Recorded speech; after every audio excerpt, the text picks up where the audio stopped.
who are involved, who are online with us at this forum. Today is our great honor to have the curator, Professor Paul Glaston, and the artist Lijie with us online. And the reason why we have this forum today is because currently Lijie is having her solo show at the University Arts Center at the National Cheng Kung University in Taiwan. And the show just started last week, and we had a great opening last Saturday, and the exhibition will last until the 7th of June. I have the exhibition flyer with me, just give you a quick look.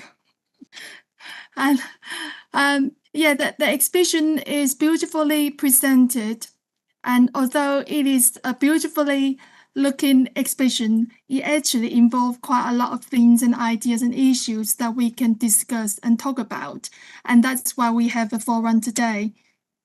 And at today's forum, we have the curator, Paul Glaston, and there's another curator, Dr. Lynn Howard Glaston, but she doesn't seem to be here. So Paul will be... No, we're preparing to fly back to Australia on over the weekend, so Lynn's a little bit busy at the moment. Oh my, it's great to have you, and I'm afraid that you will need to represent two curators to introduce the show to us. I've known Professor Paul Glaston for many years, and I met him when he was a professor at the University of Nottingham, and since 2018 he moved to Australia because he's now the Judith Neilson Chair Professor of Contemporary Art at the University of New South Wales in Sydney. And in the past many years, Paul has published many major publications on Chinese contemporary art, especially with critical thinking and analysis. And that is something which is very influential internationally and very well known. And Paul has worked with many international organizations, including UNESCO, the South Bank Centre London, Sotheby Institute, etc. And I recently co-edited and published a book with Paul and a colleague, good friend of us, Dr. Becky Kennedy. And the book title is called Visual Culture Wars at the Border of Contemporary China, which was published a couple of years ago by Pilgrim Macmillan. And today we also have a great artist, Lijie with us today. She's a very established artist, belongs to young generation. So if you have the opportunity to see her work, you'll realize that her perception towards art and her unique style of curating her work is very different from some artists from China that we know of. Lijie did her undergraduate and postgraduate at China Academy of Art, and she went to London at Kingston University to do further study. And her work is very beautiful, but beautiful in a critical way. And her work is inspired by nature, plants, and often looks poetic and dreamy. Right. And today's forum, we have just over an hour. So I will first invite the curator Paul to talk about the show, followed by Lijie's introduction about her work. And after that, we will have some Q&A and discussion, and we will leave some time for the audience to raise any questions that we can do further discussion. So, Paul, would you like to say some word about the show, please? Yeah, thank you, Megan. Thank you for that very kind introduction. And just thanks again for everybody at NCKU and particularly colleagues in the Arts Centre for realising the show. It's an absolutely marvellous achievement on their part. So we thank you once again. As I said, I'm afraid Lynn's can't be here. We're busy preparing to travel to Australia. So one of us has to do the packing. So I'm here to represent both of us, but she sends her apologies. I want to say two things. And I guess they reflect the joint working of myself and Lynn. We both share, kind of responsibilities around the shows that we curate, and we've curated a number of shows over the years, particularly in university contexts, which kind of supports more critical presentations of artworks. I often lead on the development of the writing around the shows. Although that doesn't mean to say Lynn doesn't have any input, she does.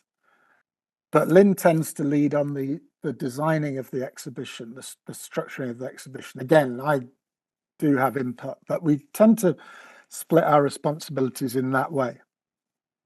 And the reason why I mention that is the two things I want to just say or talk about very briefly here. One is really the choice of working with Lijie, who's been very kind to work with us on a number of occasions, on exhibitions, group shows, and solo shows. We had quite an extensive solo show of Lijie's work in Australia, in Tasmania last year. But the reason why we're interested in Lijie's work is very much what Ming was saying. It's resolutely aesthetic. I mean, one could use the word beauty and beautiful. I guess that's a very kind of Eurocentric word. But anyway, what you might say is it has a lot of aesthetic impact. It's perhaps even before any audience get to grips with the significances of the work, they encounter this aesthetic impact. And we feel that's quite important, kind of generally with art, that not always, but I think more often these days, that aesthetic impact is subordinated in exhibitions to the conveying of messages. And that's fine, that's, if artists want to do that and curators want to curate that work, that's, who are we to say they shouldn't? But we do feel that there is an element in art which is significant in relation to aesthetic impact and the aesthetic. And what we like about Lijie's work is that it has this visceral impact. It impacts on the viewer in terms of feeling, but that intermingles with the possible significances of the work, some of which are intended by Lijie, some of which inevitably are come out of the process of reading or engaging with the work as viewers. And this is not a new idea, but it's important to recognize that the significances of artworks, particularly because of their poetic potential, can be very varied. It's open to different perspectives and different forms of interpretation, and that those meanings are never really settled as the artwork moves through time to different spaces, different places. Perspectives on the work change and the meanings proliferate. Now, I just want to say two more things about that. Lijie uses techniques, lens-based techniques, often installation techniques, which are very much in keeping with the tradition of modernist, postmodernist, and contemporary art to be, in a sense, defined by the use of collage, montage, or defamiliarization. And in international context, those techniques are often read as being disjunctive, that they interrupt or unsettle meaning. And that's certainly one way of reading Lijie's work, that it does that kind of deconstructive work, that it's open to multiple forms of interpretation. At the same time, if one engages with Lijie's work, particularly in situ, in the gallery, the work seems to point in another direction towards a kind of reconciliation of opposites, even a kind of sense of harmonization. And it's not as though those two different views, the disjunctive view and the harmonizing view, are mutually exclusive. We think they're kind of different facets, different possible facets of the meaning of the work. And we might go on to talk about that a little bit more. The last thing I wanted to say is really about the presentation. We've been in a dialogue with the very well-known, internationally well-known curator, Johnson Chang, Hong Kong-based curator, who's extremely well-known as really being the first person to put contemporary Chinese art or Chinese contemporary art out on the international stage in the early 90s. But in the early 2000s, Johnson started to develop an idea called the yellow box, which is an attempt to intervene with white cube gallery spaces. And in Johnson's view, white cube gallery spaces, which of course are internationally predominant, tend to work against the interests of Chinese aesthetics or work that has been developed in relation to Chinese aesthetics, traditional Chinese aesthetics in some way. And the yellow box is an attempt to enhance that aspect of the work. So that harmonizing aspect of Lijie's work is something that we feel is a part of a set of traces from the kind of Taoist Confucian, Neo-Confucian history of aesthetics in China, traditional aesthetics. We don't interpret Johnson's intervention literally, we've adapted it, but we do, and we've written, Lynn and I have written a number of articles on this, some in conjunction with Johnson, and we have a book coming out later this year about this question. But we do, and we've been critical of some of his thinking, but we do support the idea that a one-size-fits-all mode of presentation, like the white cube, isn't necessarily conducive to different cultural aesthetics and different cultural points of view. And so when we're looking at Lijie's work in terms of its kind of harmonizing qualities as well as its disjunctive qualities, and something that Ming mentioned yesterday when we were recording a talk for the gallery, is that there's a certain intimist or intimate quality to the work. And this is something Johnson talks about as being very much part of the way that traditional Chinese art was displayed. It wasn't in museum settings, it was amongst small groups of like-minded people. And we feel that we need to kind of adapt exhibition spaces to resonate with that intimate quality in the work and the intimate quality in other works by Chinese contemporary artists. So the design of the show is very deliberate. The use of these paper screens and the color schemes and the kind of zigzag format of the vitrines or glass cabinets are in the show. This is all deliberately set up to try and enhance the aesthetic and intimist qualities of Lijie's work. So from the curator's point of view, there are two things. One is the choice of the work and what we're trying to draw out of the work and enhance. Being a curator is a little bit like being a kind of music producer. You're working with a creative person or people, and you want to not overwrite what they do, but enhance what they do, kind of make it clearer to audiences and more resonant for audiences. And the second thing is the design of the show. We're not just throwing work onto white cube walls. We're trying to intervene in spaces, and that's very much Lynn's contribution. And I think a really significant contribution is to rethink how exhibition spaces work in ways that are conducive to the work of artists, particularly in our case, Chinese contemporary artists. But I think this probably, as we've kind of discussed in other talks that we've done over the years, it could relate to other art of other cultural difference. So that's an ongoing project for us.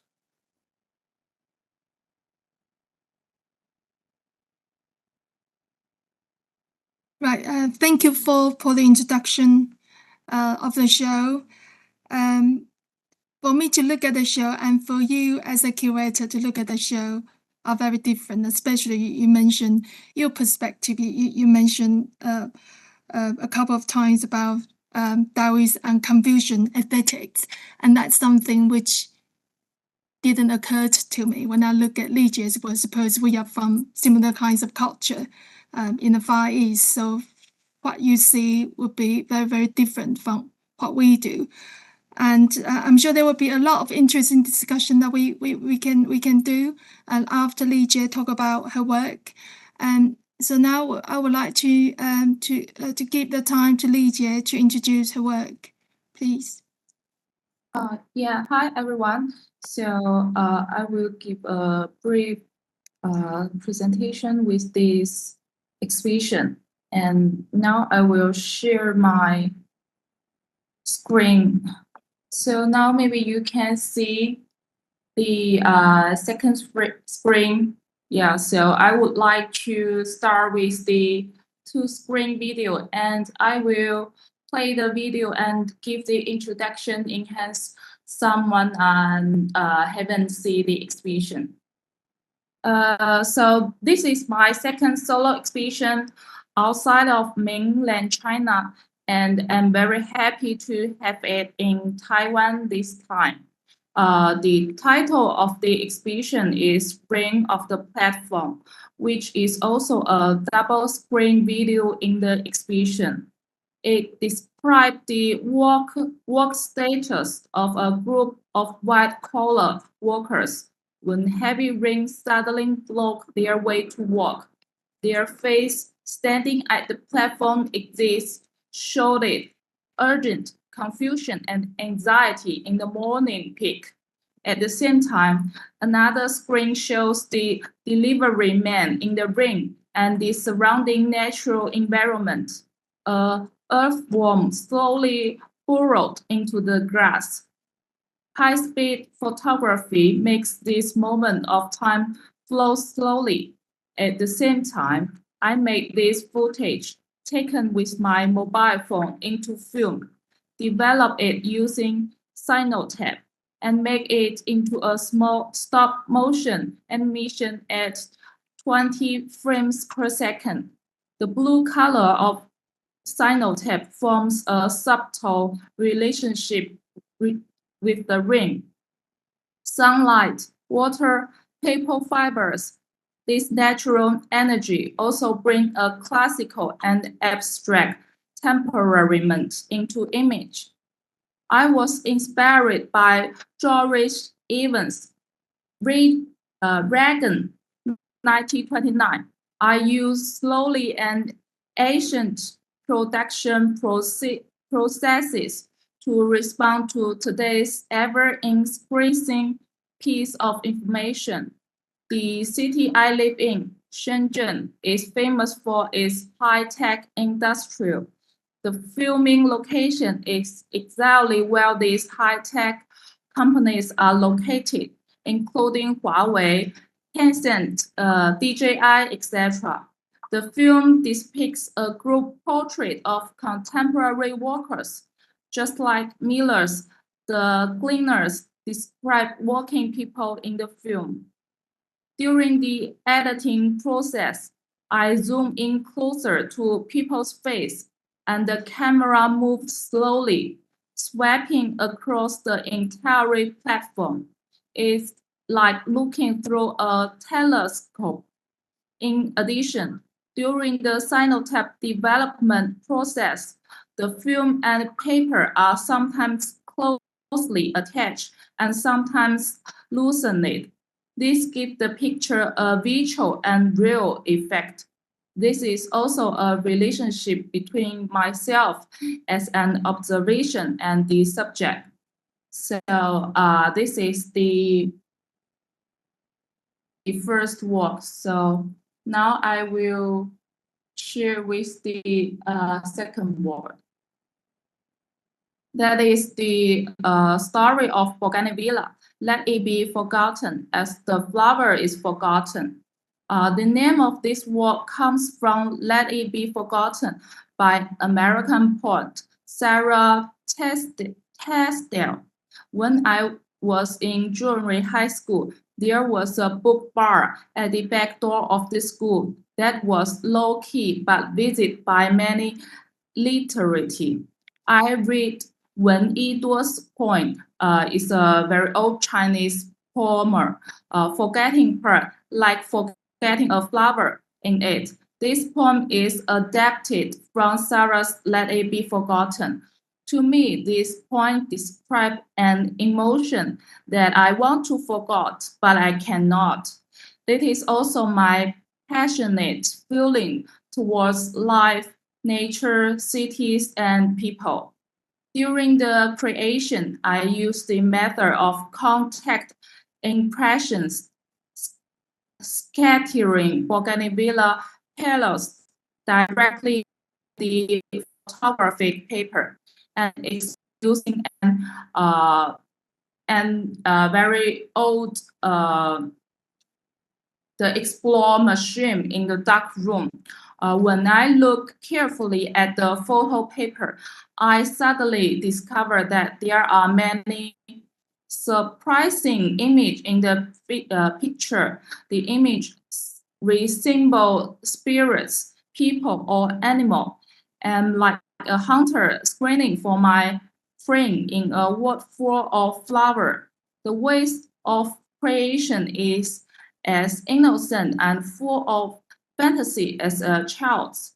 Compared with other development methods, Sinotap is the closest to nature. It converts the energy of the sun.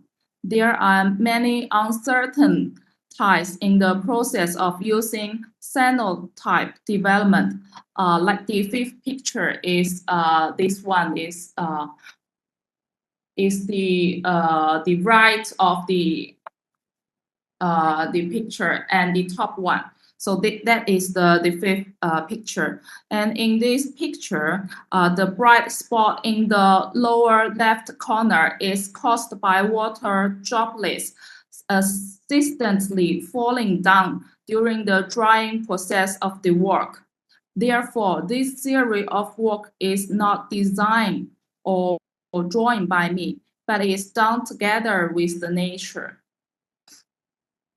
And let's go to the last. So in the exhibitions, we can see there are like three boxes in the middle. So that is the story of bougainvillea, the bougainvillea journey. This box is I suddenly find a family photography. It was taken at my parents' first home near Shenzhen Luohu railway station soon after my birth, with my mother holding me in her arm on the balcony. In the corner is a bunch of bougainvillea in full bloom with the very colorful, as it is very main character of the photograph. Now, after several moves, there are still many bougainvillea in our balcony. In another photograph from the family album, my mother wear a green uniform. So that is another series of the work. I use the colorful line to describe my mother's different shapes. So I use the seaweed to describe her shape. So let's go to this work. Bougainvillea has not only compared with my group, but it's also the history of Shenzhen. This story of flower blooming in Wutong Mountain in the book Shenzhen at latitude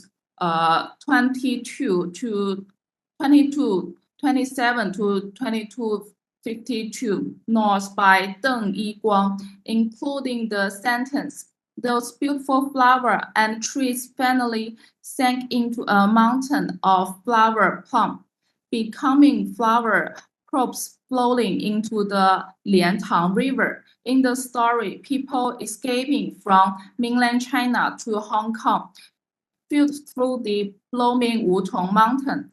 The trotic prod crushed the flower all over the ground, and those who accidentally filled were almost burned by the thick flower mound. Perhaps influenced by my richer experience, I feel that the flower mound contained bougainvillea, which inspired me work flower had their own home. It bombs flower the human, bringing into the foreground those people with hope in the panic of historical moments. So this series of the photography is I use the Polaroid to take the photo with the flower day after day for like several weeks. So when after looking back this series of work, I think it's really like the different peoples. It look like sometimes the flower is like the people, and the people is like the flower. They have how I start to realize how the bougainvilleas grew with the a city, or how the bougainvillea grew with the people. So I think it's real interesting for this work. Yes. Thanks all. Right. Thank you for the introduction of your work, Lijie. I'm sure Paul have quite a lot to respond to. Shall I let you go ahead first, and then I will ask some questions to both of you. Sure, of course. Lijie, thank you for that excellent presentation. I think it is important for kind of viewers to understand that the kind of layers that Lijie has been talking about, the kind of literary allusions, references to literary works and to historical events.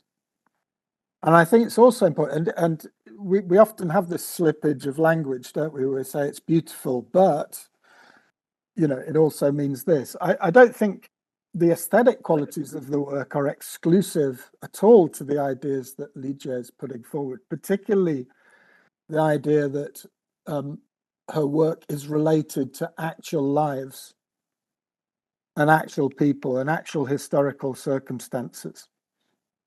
It would be difficult to describe the work as strictly as realist, but there is a kind of material element to the work which I think is very important, both in the video, as we've seen, in terms of, you know, sort of kind of referencing of a specific moment in time and a particular experience of people within contemporary industrial, post-industrial capitalist societies, but also these historical references like the bougainvillea to the migration of people from mainland China towards Shenzhen and Hong Kong, which took place over many decades, and in fact precedes the modern era. You know, that's been a kind of route between Hong Kong and mainland China and Hong Kong that has been there for centuries, for people moving away from things in the mainland to find some sanctuary in another part of China. So I think I think this provides a very kind of rich, almost palimpsestic, you know, a kind of constant overwriting of the work that I think gives viewers quite a lot to go at, both in terms of feeling and meaning. These are in many ways quasi-realistic works, materially rooted works, and works that are rooted in a careful thinking about technique. Lijie is always talking about the kind of techniques that she's using, and she thinks very carefully about those techniques, how to use video in a particular way, and how to work up from a, you know, simple video taken on a phone into something which becomes a significant artwork. Right. Thank you, Paul. Suppose now we are going to move to panel discussion. And I've got some questions which I would like to ask Paul and Lijie. I think I will start with Paul. From the opening last week and yesterday and today, you mentioned Taoism, Confucian aesthetics. I'm thinking, what do you mean by that? It might be because we are familiar with, or more familiar with, maybe pictures which has some blank areas, and for us, is it what you meant by aesthetics? Partly. I mean, this is a very complex question, and I probably can't do it full justice in a short talk like this. What I would do is I would refer you to my recent writing and the joint writing that Lynn and I have done on this subject. Anybody who wants to look into our analysis more deeply, then go there. But I could make a few points. Two things to begin with. One is that what we're not suggesting is that Lijie's work, or indeed other Chinese contemporary artists, is simply a continuation of traditional Chinese aesthetics. It's more complicated than that. I think they carry traces. They're part of a kind of trace structure, not only of the continuation of certain kinds of technique and imagery, but also feeling, which did characterize visual and other culture in China for hundreds, thousands of years. Of course, what Lijie is doing is very much in relation to the legacy of modernist, postmodernist, and contemporary art, and the kind of techniques and attitudes that define those things. That's what makes contemporary art contemporary, regardless of where it's coming from culturally. It's defined by pretty much by its diverse use of defamiliarization or things related to collage montage. So it's putting a traditional Chinese aesthetic into a different context and shifting it, diffracting it in some way. However, it is possible, and of course this changed over time in China, but if we use the word habitus, like a cultural habitus, like a continuing sense of cultural identity that define, or identities that define Chineseness to some extent. Part of that is this sense of aesthetics. Now, I can't go into it in full detail because it's just too big a subject, and it changed over time, and it's still changing. But in China, basically there were three dominant discourses. The predominant one historically was Confucianism, which looked towards the kind of ethical development of a harmonious society, an imperial society historically. But from around about the Tang Dynasty onwards, that combined with Taoism and Buddhism to form what we call like a syncretic or a combined discourse. Part of that, which is reflected in Taoism, and prior to Taoism, before Taoism, in early Confucianism, is this idea of a reciprocity between opposites.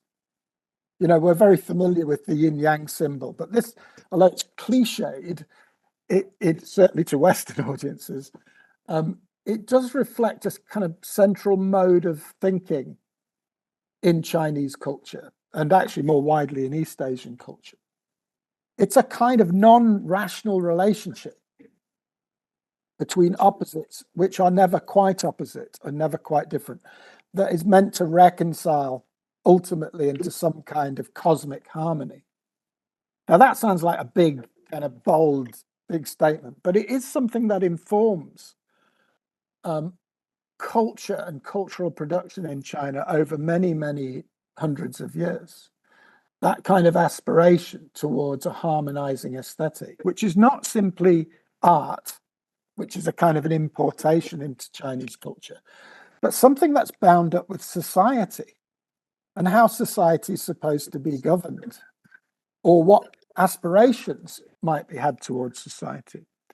So often in the West, Chinese traditional art can be seen as distinct from politics and society, but actually it's integral to that.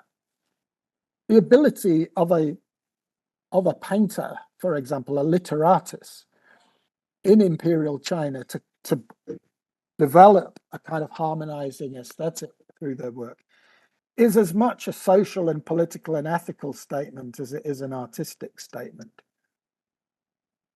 Now, I don't have time really to go into what the differences are between that and kind of Western aesthetics. It's a huge varied field.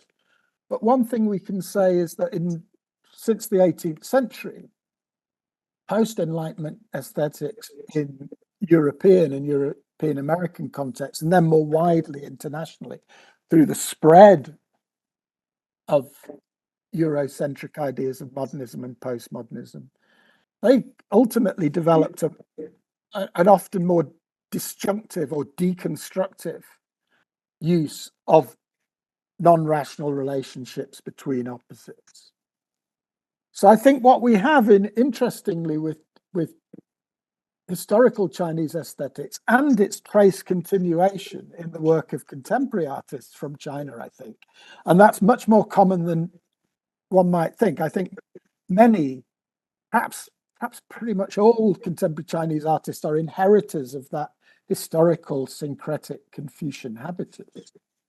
I think it presents a kind of a foil or an extension or a supplement to what are now dominant Eurocentric, internationally dominant Eurocentric views. And it gives us, a bit like Johnson's intervention with the white cube, the possibility of another way of looking at things.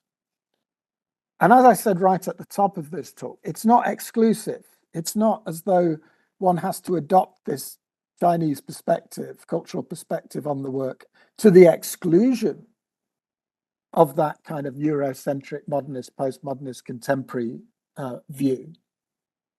But that they can combine in a kind of parallax, that's to say a constantly shifting interpretation because we're looking at different points of view. And if that's the case for Chinese contemporary art, just think of this if one extended it to a multitude of cultures. You know, we now live in a world which is conscious of the multipolarity of culture and social views. And so one of the things which we think is important is that when we're interpreting art, and we also think that this is what artists do, either deliberately or intuitively, is that they're now responding to this shift in worldview away from a kind of dominant Western or westernized view to a much more varied multipolar view. And what's incumbent on people like me, and I think artists are already doing it, so, you know, we're just interpreters of that, is that a great deal of contemporary work is engaging in this kind of parallactic, multipolar view. And I think what's important is to try and draw that out. And I don't know whether it's being drawn out sufficiently in an international context. But I think we can see it in Lijie's work, and you know, we've curated other Chinese artists, and we think it's different but similar in their work as well.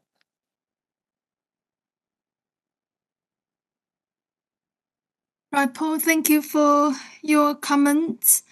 Yeah, I do agree with varied views, multiple perspectives for contemporary artists to curate work.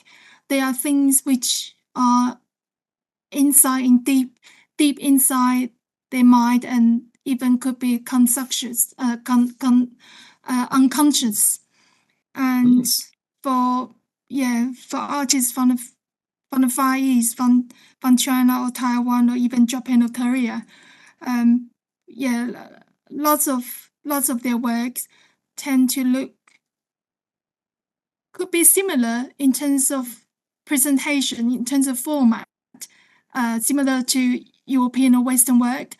But if we really analyze and look at the works in detail, there are lots of aspects which are different. And I think that's that's what you mentioned about multiple views, multiple perspectives, that it could be from their deep cultural habitat, which you mentioned the term, and also their influences of contemporary culture, not only nationally, but also globally.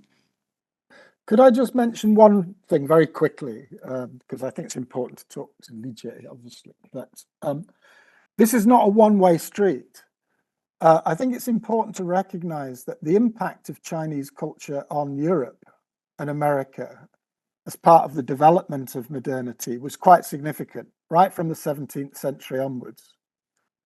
Particularly in England, interestingly enough, the impact of Chinese aesthetics on gardens and other forms of design were significant in the 17th and 18th century in England.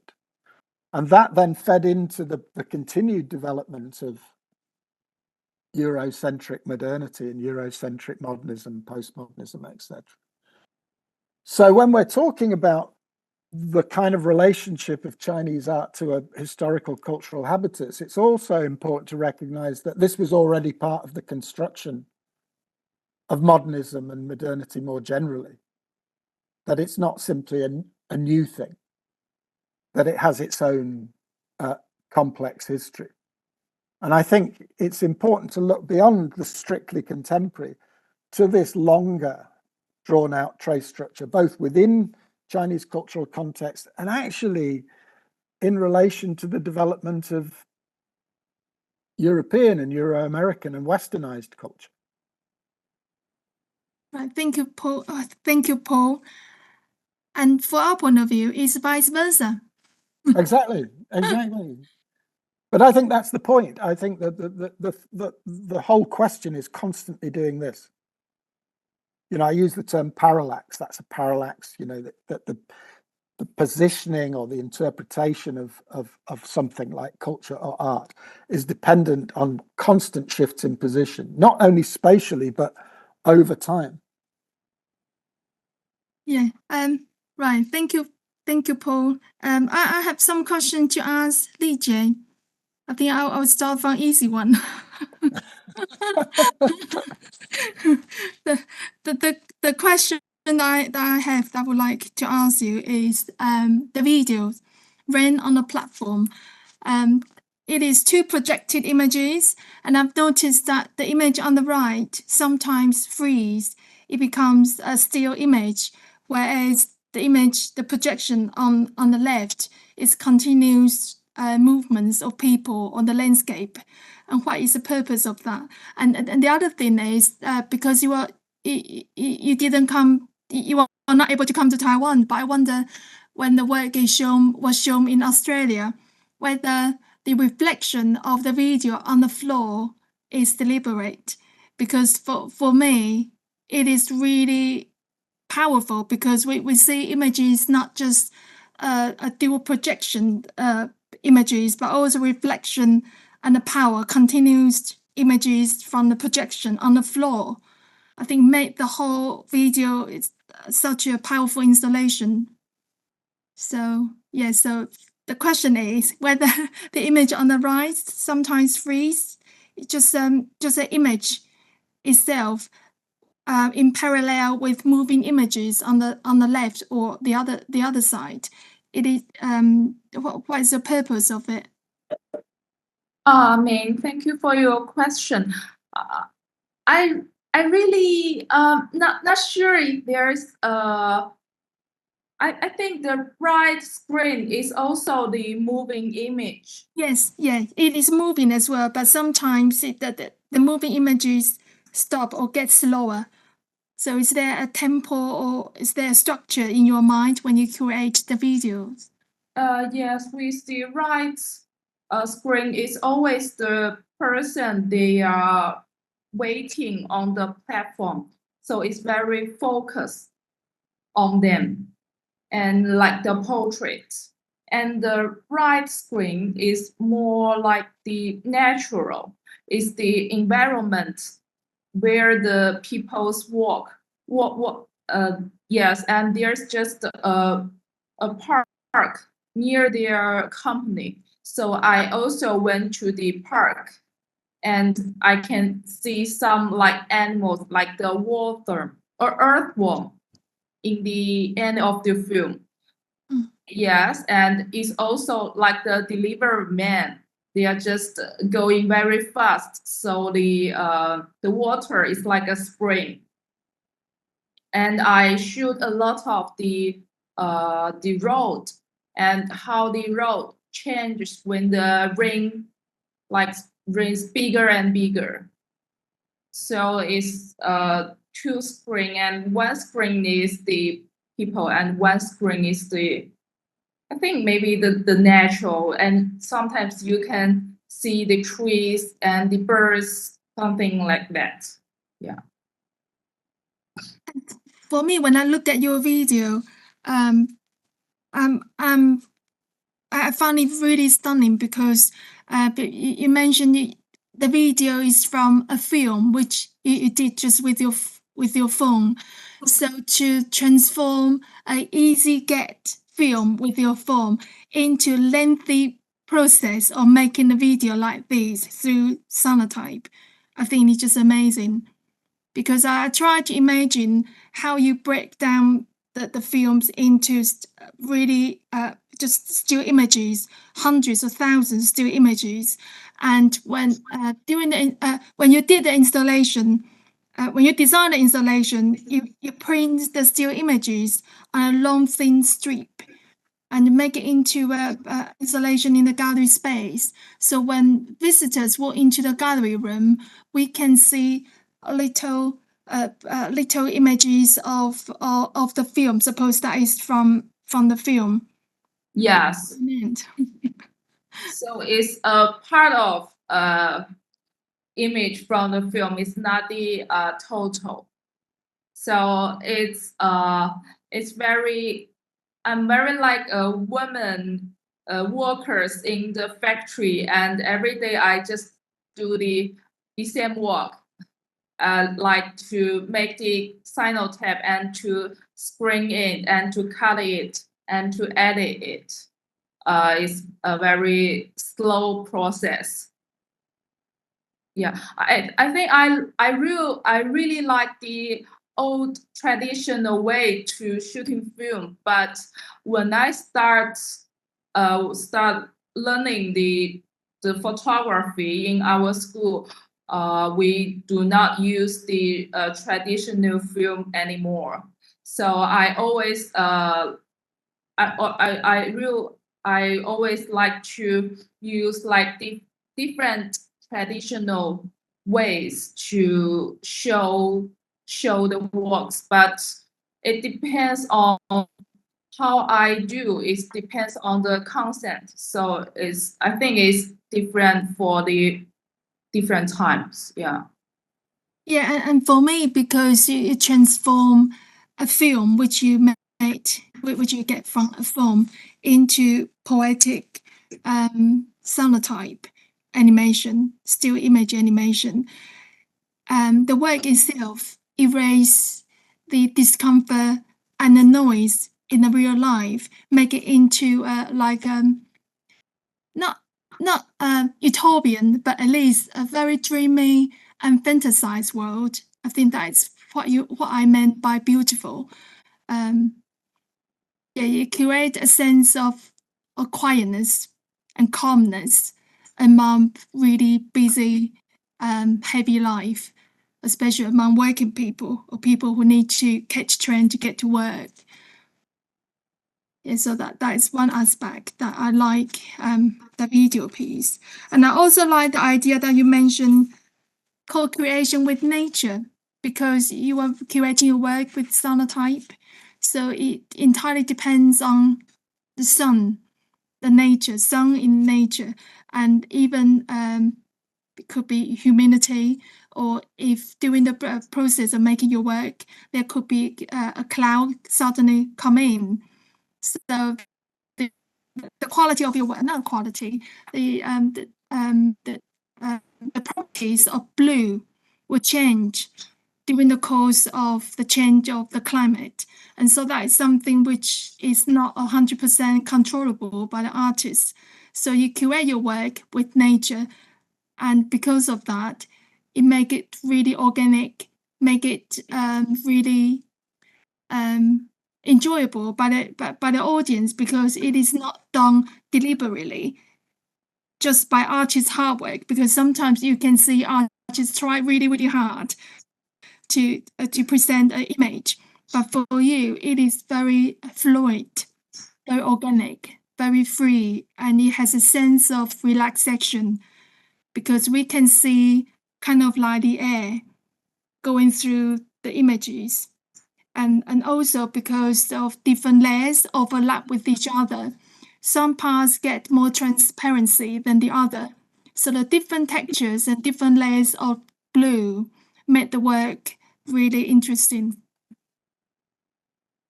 Yeah. Thank you. I think when I take the bigger kind of top size, so it's like more different. As you say, like the sun and the cloud is always change. So I even cannot get a very clearly exposed time. So it always when I expose this one, I just see the sun and the cloud, and I just dreaming how much time I need to expose. Yeah, it's like you say. Yeah. I think, I mean, that's a fantastic interpretation, Ming and Lijie. This kind of uncertain interaction between humanity and nature, of course, is right at the heart of a Confucian aesthetics. And also that kind of Taoist element of effortless action, that one doesn't achieve things by going at them directly or trying to enforce too much of one's agency, or dominating, let's say, the production of painting or art, or dominating nature. These are all things that are kind of at the heart of, as I say, of a kind of Taoist inflected Confucian aesthetic. So even though it might not be conscious, actually what is in Lijie's work, and what your interpretation draws out, Ming, is precisely that, the trace relationship to those things, as I can see it anyway. Yeah, and also I quite like to share the actually what I mentioned yesterday about the intimacy of your work. Yeah, to start by family photograph of you and your mother in nature or with nature, among nature, and then you adopt flowers which you see in your everyday life, in your surroundings, as a main subject matter in your work. I think for me that is very feminine and very domestic, and that will make art very close to people. That art can be really light-hearted. It can be just from your everyday life. It doesn't need to be made hard. It is just there with you. So that's what I also, the other aspect that I like about your work. I quite like to ask, I've noticed that you've been creating work mainly through photographs. So what is the motivation for you to use sonotype? Because like I do a lot of different photograph before. So use the digital camera and use the traditional way. Sometimes I will stay in the dark room like a whole day. So when I just go in the dark room is the morning, and I go out is the dark night. So when I create that series of work, I find I very difficult to see the sun. So the next time I do another work, I want to find a way so I can expose the work with the sun. It's not always the dark environment. And I find this way is very simple. Even a child can use it, but it's also very difficult to control. It doesn't like when you're in a dark room, all the things you can like control. You can more control with it. You have a very clear, specific times, but yeah, in the cyanotype is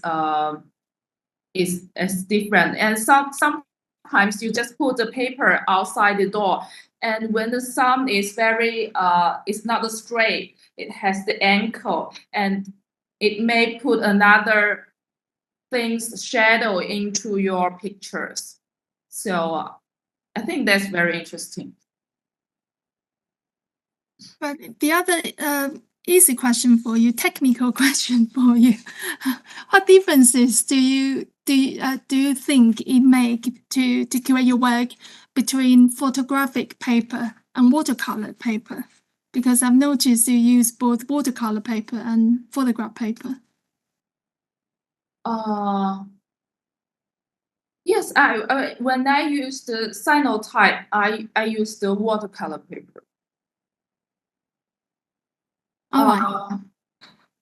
Yeah, because when I in the dark room, you need to expose, and that need to a specific like the earfort paper, and you must need that camera paper so you can export the image. But cyanotype you can use many different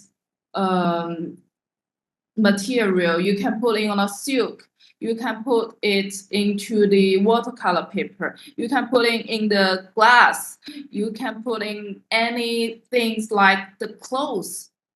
Yeah, so a cyanotype can use in the many different ways, is depending on what I want to create.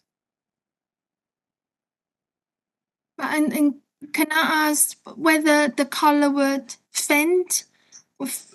fade away? I have no idea. I was thinking about for people to collect your work, do they need to worry about the colors, the blueness fade away? Were they? I read a very serious book. They said not put into the straight sun. So if you put only the sunlight that straight to your picture, the color will be lighter. And after that, you can put into the inside doors room, and the light and the blue will comes back. Right, that's interesting. Yeah, so the better way is not put outside or straight to the sunlight. That's quite poetic, isn't it? Because it means that all our ideas about permanence, with art, it's got a kind of inbuilt fugitive quality, which I think is pretty poetic. Even when the work is done, it's not finished because nature will work on it after it's finished. Yes, I think I first used the cyanotype is the when I was a underground student in the two like the second years. So I think now it's like more than 10 years, and it keep very well. Yeah, I cyanotype it on the silk. Yeah. Right. Is there any other thing that Paul would like to say? Or no, I very much enjoyed both of your kind of descriptions of your, yours, Lijie, of your work, and also Ming, wonderful interpretations. Only one thing to say: the video, this wonderful idea of putting the video on two abutting screens that are sort of perpendicular to one another. And what you've noticed, Ming, is the reflection in the floor, almost as though it's kind of a wet, rainy floor. Oh, yeah. Reflection. It's like water. Yeah. I think that's absolutely fantastic. I don't know how intentional that was. I suspect that was a kind of an outcome of the way that your colleagues at the Art Centre have shown the work. But of course, from my point of view, and of course this is my interpretation, that video enacts the this parallax that I'm talking about. You can never look at the whole video at once. You have to shift between the images. And as you say, the time changes, or the sense of time, the speed of the image changes. And Ming, in this situation, there are 3 screens. There's an accidental floor screen. And I think that's very interesting in terms of enacting this shifting perspective on the work, which prompts some of these other meanings that we've been talking about. Good. Thank you for the comment. I think I'll leave the time for the audience. Oh yeah, there's someone asked a question. Yes. Someone posted question here. The first question is, it's all to you, Lijie, these questions, but one is about the way you blend reality with other realms, enchanted realms. I think that's something that we interpreted in the last show. But how do you balance this sense of reality and unreality? It's a constant component in your work. For me, is I always think what I see in my eyes is maybe not the realism. I think sometimes maybe my feeling or even my dream is more realism than the realism world. I think there's many like ancient our Asian in the all over the world, they have the same idea. And like the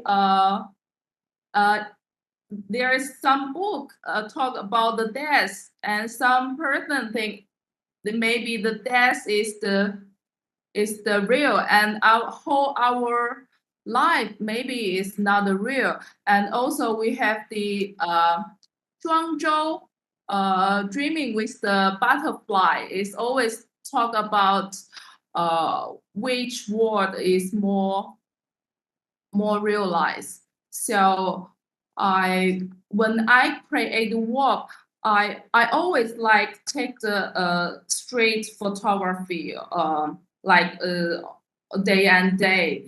But after that, I see the photography. I sometimes I think the feeling is not close to my feeling. So I just make more. I like painting or do the post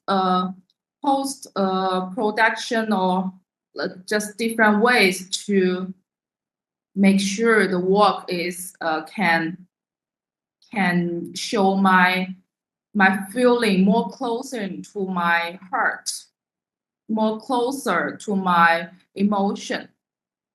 Yeah. And the second is, your artwork have been shown in different countries and regions. How do different cultural contexts affect the way your work is received? I think Paul maybe have some idea, but for me, the last time we do the exhibition in Australia, and it was in Tasmania. It was a very like not a modern city, but it's a very natural. It's an island. So at that times, I find there's no text showing in the exhibition. Maybe you can still scan something and you can have some context, but I think more the time they are just see the work and they have some feeling. So for me, I prefer that the audience can get the meaning is straight to the work, not to the context.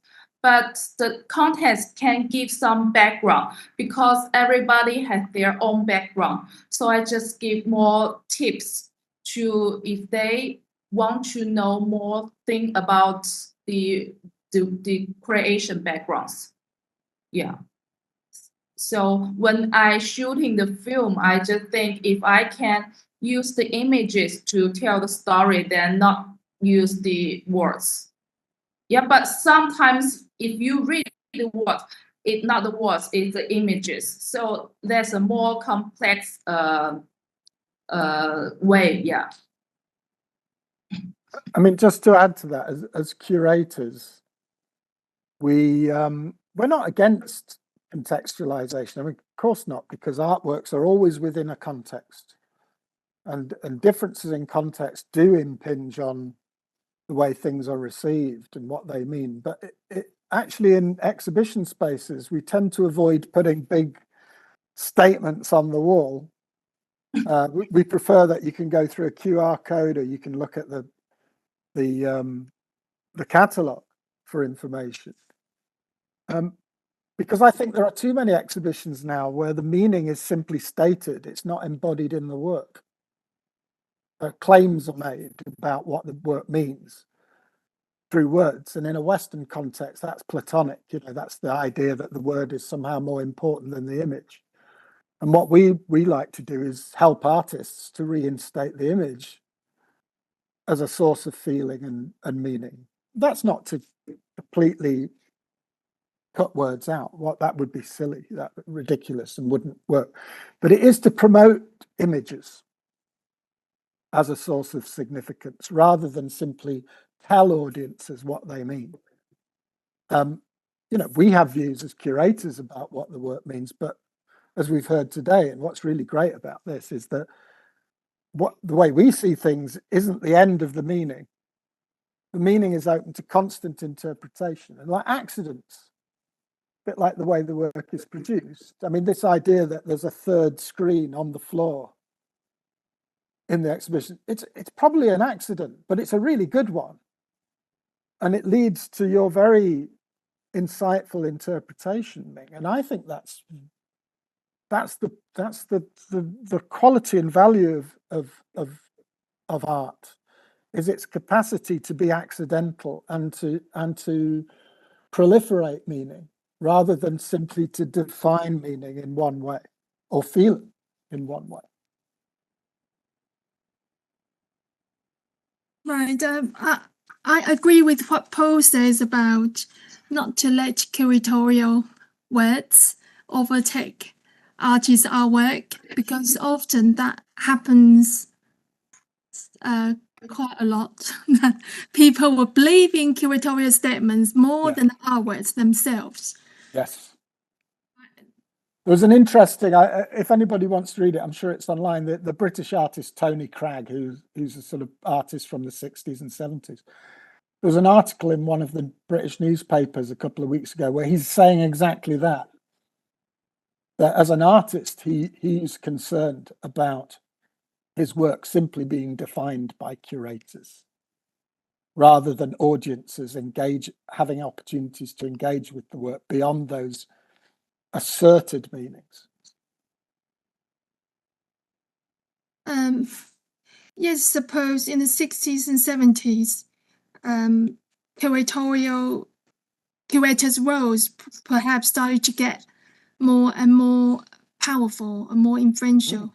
And the case in Taiwan, I don't know about China, but the case in Taiwan, curators has become like a phenomenon since the 1990s. So people will talk about a certain show, talking about what the show is about, more than what is actually exhibited in the show. Yep. Yes. I mean, I have to say, as curators, and this might be a bit frustrating to people like your colleagues at NCKU, but we tend to draw a line sometimes at saying, do this, do that. I mean, we provide information, but we were very pleased that your colleagues took initiative in staging the show. And we also, you know, at certain points, we said to Lijie, how would you like to do it? You know, I think as curators, we don't have to dominate the work. It's a collaborative, it's a social effort. And so this show is not a product of us. you know, as the producers of the show. It's a product of all the people involved. Yeah, because you are a generous and kind curator, Paul. Well, that's a very generous and kind comment. But I think, it is a serious point. I think as Lijie says, you know, as an artist, there are limits in terms of the control of the artist over the artwork. And Lijie encourages accidents, that nature can intervene in the work. Well, I think as curators, you have to do something similar. Yeah, and following that, Lijie, what do you think about your work when it is curated and shown in a gallery space? Do you think it looks different, or it feels different from when you're curating them?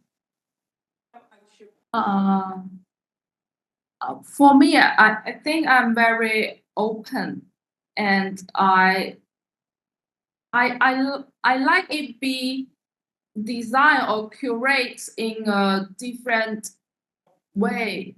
So last time, we didn't show the rain on the platform in the exhibitions, but Paul invite the Chinese traditional musician, and they are just give a small play, different, and they also read the very traditional Chinese poem on and just in front of the ring on the platform.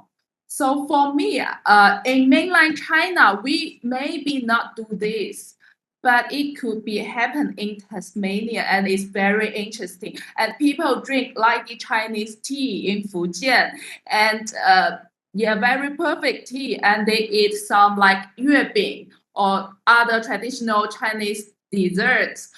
This was very difficult in mainland China, but I think it's interesting.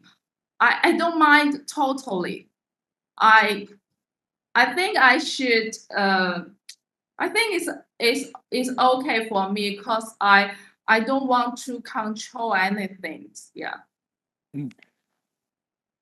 But every time I do the work, I think the most of things is the work can emotion by myself. So maybe the work can emotion other people. Yeah. Right, good. Thank you for sharing. If no one have questions, I think we are going to finish it here because our timing for the forum is supposed to stop now. And thank you everyone for joining us. And if you haven't had the opportunity to visit the exhibition, please do so at the University Arts Centre at National Cheng Kung University. But if you are in Australia, I'm afraid that you will have to wait until the show is toured back to Australia, or Paul need to think of another opportunity to show the video rain on the platform. Yeah, I'm kind of thinking we ought to tour the show to America and London and Australia, but we'll come to that in due course. But thank you very much. All my thanks to all the people I mentioned before, and thank you very much, Ming, Lijie, for this. I found it very interesting. And thank you, Paul and Lijie for your wonderful work, and it really make our art center's exhibition really different from other shows we've done, and it's very inspiring to the artists, to the students here as well, and to the audience in general. I'll talk to your colleagues, but I think we'll try and get a walkthrough video, like a phone video of the show that we can post online so that people can see the show in that way. Yeah, that would be great. I was very expect the floating water on the two screen. yeah, it's great, isn't it? It's really good. Thank you very much. It was great. Right, thank you, everyone. Thank you so much. In the near future. Okay. Bye.